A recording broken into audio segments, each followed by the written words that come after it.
반갑습니다. 깔삼이의 독서 여행에 오신 여러분 환영합니다. 제가 오늘 여러분과 함께 나누고 싶은 책은 프리모 레비의 이것이 인간인가 하는 책입니다. 저는 이 책을 알쓸 별잡의 안희연 작가가 소개함으로 인해 가지고 읽어봐야 되겠다 생각하고 이제 읽게 되었는데요. 제가 아우슈비츠하고 관련되는 책을 읽은 거는 이 책이 세 번째인 것 같습니다.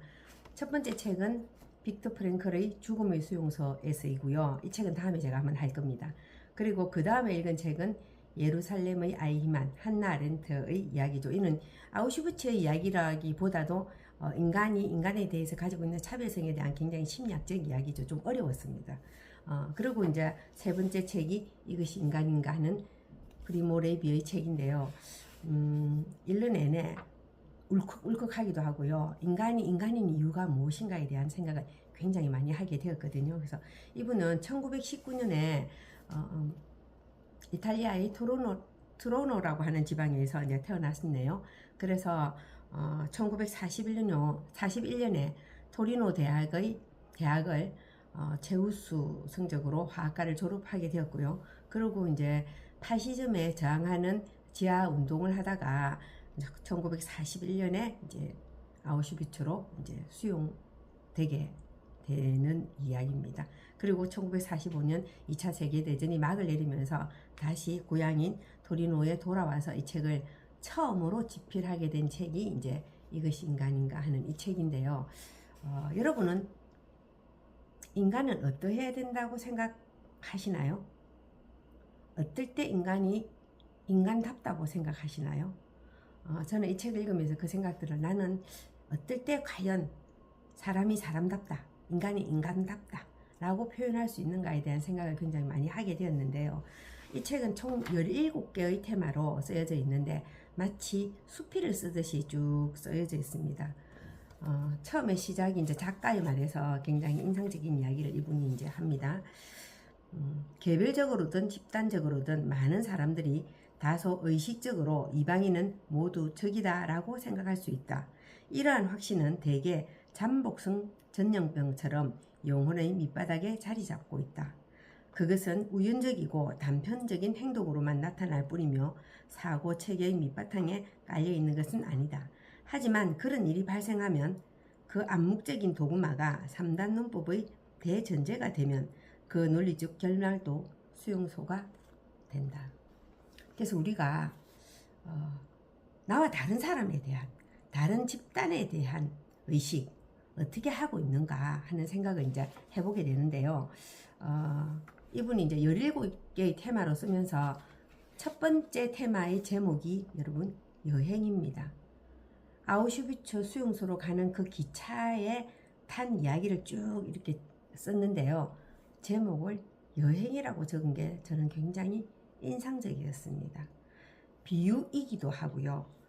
그리고 어디로 가는지 모르는 상태의 미지의 세계로 가는 상태를 여행이라고 이분이 이제 서술을 해 놓으셨네요. 그리고 이제 쭉 여러 가지 이야기들이 이제 진행이 되는데요. 페이지 57페이지에서 입문이라는 챕터에서 수용소는 우리를 동물로 격화시키는 거대한 장치이기 때문에 바로 그렇기 때문에 우리는 동물이 되어서는 안 된다. 이곳에서도 살아남는 것은 가능하다. 그렇기 때문에 그 이야기를 하기 위해 똑똑히 목격하기 위해 살아남겠다는 의지를 가져야 한다. 우리의 생존을 위해서는 최소한 문명의 골조, 틀만이라도 지키기 위해 최선을 다해야 한다. 우리가 노예일지라도 아무리 권리도 없을지라도 가전 수모를 겪고 죽을 것이 확실할지라도 우리에게 한 가지 능력만은 남아있다. 마지막 남은 것이기 때문에 온 힘을 다해 지켜내야 한다. 여러분 그게 뭐라고 생각하세요? 이분은 그 능력이란 바로 그들에게 동의하지 않는 것이다. 그러니까 우리는 당연히 비누가 없어도 얼굴을 씻고 윗도리로 몸을 말려야 한다. 우리가 신발을 검게 칠해야 하는 것은 규정이 그렇게 되어 있기 때문이 아니라 우리 자신에 대한 존중과 청결함 때문이다. 우리는 남학신을 질질 끌지 말고 몸을 똑바로 세우고 걸어야 한다. 그것은 프루세인의 규율을 따르기 위해서가 아니라 쓰러지지 않고 살아남기 위해서다. 제가 한 유튜브 영상 중에서 김영민 교수의 가벼운 고백이라는 책에서 그런 얘기를 하죠. 문명과 야만은 어떻게 구분되느냐 하면 냉장고에서 반찬통을 그대로 꺼내서 먹느냐 아니면 그것을 그릇에 담아 먹느냐, 이것이 야만과 문명의 차이다, 이렇게 얘기하셨거든요. 그래서 우리의 존엄성은 누군가의 규율에 따르기 위해서 있는 것이 아니라 나아가 나로서 지켜야 할 것을 스스로 지키는 것이 존엄성이라는 거죠.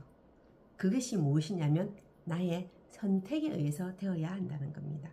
누군가의 지시나 명령에 의해서 되는 것이 아니고요. 그리고 여러 이야기가 이제 쭉 진행되면서 183페이지에서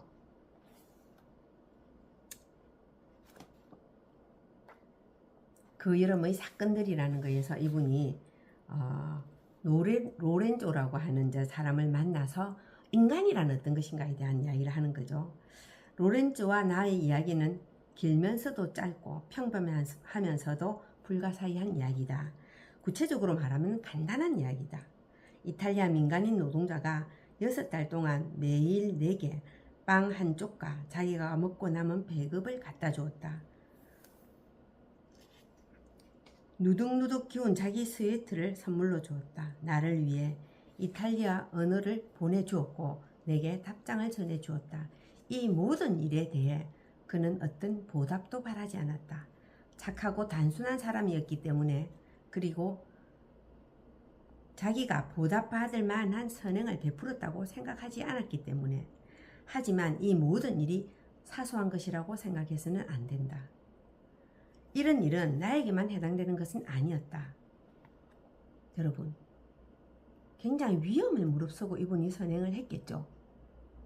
보답을 바라지 않고, 그리고 언제까지 해야 될지 모르지만 자기가 가진 것을 나누었다는 것이죠. 사랑이라는 겁니다. 사람이 사람으로서 가져야 하는 사랑이라는 거죠. 그리고 이분이 페이지 218페이지에서 굉장히 가슴 아픈 이야기를 합니다. 자기는 너무너무 고통스러운 환경에 놓여 있는데 세상의 다른 실험실에 있는 여자들이 모두 그렇듯 이 여자들도 수다를 떠는데 이게 우리를 정말 불행하게 만든다. 여자들은 자기들끼리 대화를 한다. 배급, 약혼자, 집, 다음에 열릴 파티들에 대해서 이야기한다. 일요일에 집에 가니? 난 못 가. 여행하기가 너무 불편해서. 난 크리스마스에 갈 거야. 2주만 지나면 크리스마스잖아. 거짓말같이 올해가 이렇게 빨리 지나간다지. 너무 일상을 얘기하고 있는 거죠. 여러분, 전쟁의 반대말이 뭔지 혹시 아세요? 평화인가요? 전쟁의 반대말은 일상이라고 합니다. 굉장히 고통 속에 놓여 있는 사람들이 바라는 것은 너무나 지극히 평범한 일상이라는 겁니다.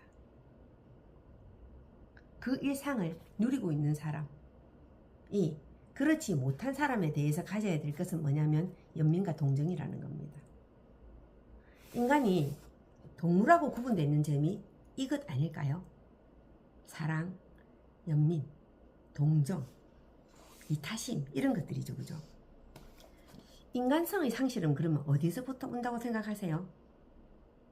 연민과 사랑과 동정심, 이타심이 없는 것부터 인간성의 상실이 시작된다고 저는 봅니다. 이 책 내용도 그런 내용들이 굉장히 많이 기록되어 있고요.